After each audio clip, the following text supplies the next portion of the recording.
Corona की बंदिशों के चलते रविवार को बाजार बंद के आदेश हैं। कांगड़ा में रविवार को दूध, डेयरी, सब्जी, मेडिकल स्टोर, शराब के ठेके खुले रहे, जबकि बाकी दुकानें पूर्ण रूप से बंद रहीं। वहीं बारिश के चलते नाम मात्र लोग ही बाजारों में दिखाई दिए। इसी तरह निजी और सरकारी बसें भी बहुत कम ही चल रही है। ठंड और बारिश के कारण लोग अपने घरों में ही दुबके रहे। इक्का दुक्का वाहन ही सड़कों पर दिखाई दिए। एक तो पहले ही मार्केट में ग्राहक नहीं है, अगर यही हाल रहा तो हर तरफ आर्थिक संकट हो जाएगा। स्कूल, कॉलेज और प्राइवेट संस्थान पहले से ही बंद पड़े हैं। मार्केट बंद से व्यापारी परेशान है। निर्वाचन क्षेत्र पांवटा साहिब में डीएसपी के साथ एएसपी को बिठाने का विचार चल रहा है। ये बात पांवटा साहिब में आयोजित पत्रकार वार्ता में डीजीपी संजय कुंडू ने कही। उन्होंने कहा कि पांवटा साहिब 3 राज्यों की सीमाओं के साथ लगता है, जिसको देखते हुए यहां दर्जा बढ़ाने पर विचार चल रहा है। डीजीपी संजय कुंडू ने कहा कि शिलाई में डीएसपी कार्यालय और कफोटा में पुलिस थाना खोलने के लिए मुख्यमंत्री ने घोषणा की है। घोषणा को जल्द ही पूरा करने के लिए मुख्यमंत्री से बात की जाएगी। प्रदेश के डीजीपी संजय कुंडू सिरमौर दौरे पर हैं और इस दौरान वह दूसरे राज्यों के साथ लगती सीमाओं की सुरक्षा को लेकर बैरियर का निरीक्षण कर रहे हैं। डीजीपी ने कहा कि उत्तराखंड, उत्तर प्रदेश और पंजाब में विधानसभा चुनाव चल रहे हैं, जिसको देखते हुए सीमाओं के साथ लगते बैरियर पर पुलिस सुरक्षा बढ़ाई गई है, क्योंकि चुनाव के दौरान शराब और पैसे इधर उधर होते हैं। इसलिए पुलिस को सख्ती से गाड़ियों की जांच करने के निर्देश दिए गए हैं। उन्होंने कहा कि तीनों राज्यों के डीजीपी से लगातार संपर्क में हैं।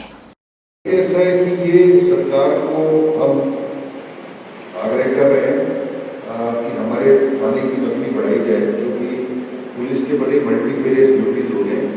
लेकिन आप जानते हैं कि हाल में माजरा वाला जो थाना है यहीं से बने हैं, तो सीएम साहब ने एक और थाना अनाउंस किया है, एक सब डिवीजन ऑफिस अनाउंस किया है। ये हमारी सरकार के साथ रिक्वेस्ट चल रही है कि क्योंकि हमारे क्राइम का पैटर्न भी चेंज हो गया, क्राइम बढ़ रहा है और ट्रैफिक भी बढ़ रहा है और बॉर्डर एरिया सेंसिटिव बनता जा रहा है। तो हम सरकार से निरंतर ये आग्रह करते रहते हैं कि थाने की नफरी बढ़ाई जाए। अभी एसपी साहब ने प्रेजेंटेशन में बताया कि कई पुलिस स्टेशन है जिसके हेड सब इंस्पेक्टर आज के दिन, लेकिन सेंसिटिविटी देखते हुए उसको इंस्पेक्टर रैंक करना चाहिए। तो हम ये सारे जो मामले हैं सरकार के साथ उठा रहे हैं और मेरे को लगता है जैसे जैसे सरकार के रिसोर्सेज होंगे, वित्त पोषण होगा, वो धीरे धीरे करके सैंक्शन हो जाएगा। हिमाचल प्रदेश के ऊपरी क्षेत्रों में जहां बर्फबारी का दौर जारी है, वहीं निचले हिमाचल में लगातार पिछले 2 दिनों से झमाझम बारिश हो रही है। पिछले 2 दिनों से हो रही बारिश और धुंध के कारण शीतलहर का प्रकोप एक बार फिर बढ़ गया है। धुंध के कारण विजिबिलिटी भी कम हुई है और दिन में भी गाड़ियों की लाइट जलाकर सफर करना पड़ रहा है। जिला बिलासपुर के स्वारघाट, नैना देवी में बारिश और धुंध के कारण लोग घरों में दुबकने को मजबूर हैं। ਅਸੀਂ नैना देवी माता जी दर्शन रात ਨੂੰ ਆਏ हैं। ਇੱਥੇ ਬਾਰਿਸ਼ ਬਹੁਤ ਹੋ ਰਹੀ ਹੈ ਜੀ ਤੇ ਠੰਡ ਵੀ ਬਹੁਤ ਜ਼ਿਆਦਾ ਹੈ ਤੇ ਧੁੰਦ ਵੀ ਬਹੁਤ ਜ਼ਿਆਦਾ ਹੋ ਰਹੀ ਹੈ ਜੀ। ਬਾਕੀ ਇਹ ਹੈਗਾ ਦਰਸ਼ਨ ਖੁੱਲੇ ਹੋ ਰਹੇ ਆ ਜੀ। ਹਾਂਜੀ, खून के बदले आजादी देने का वादा करने वाले नेताजी सुभाष चंद्र बोस का नाम भारतीय स्वतंत्रता संग्राम के इतिहास में सुनहरे अक्षरों में दर्ज है। उन्होंने अपना पूरा जीवन देश के नाम कर दिया और अंतिम सांस तक देश की आजादी के लिए संघर्ष करते रहे। उन्होंने भारतीय युवाओं में देशभक्ति की लौ जगाई और उनके भीतर राष्ट्र प्रेम और उसके लिए बलिदान का भाव जगाया और नारा दिया, तुम मुझे खून दो, मैं तुम्हें आजादी दूंगा। हिमाचल बचाओ संघर्ष मोर्चा के द्वारा नेताजी सुभाष चंद्र बोस की जयंती के उपलक्ष्य में कार्यक्रम का आयोजन किया गया, जिसमें उनको भावभीनी श्रद्धांजलि अर्पित की गई।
चुकी सारी दुनिया, जिसे मान चुकी सारी दुनिया, मैं बात वही दोहराता हूँ।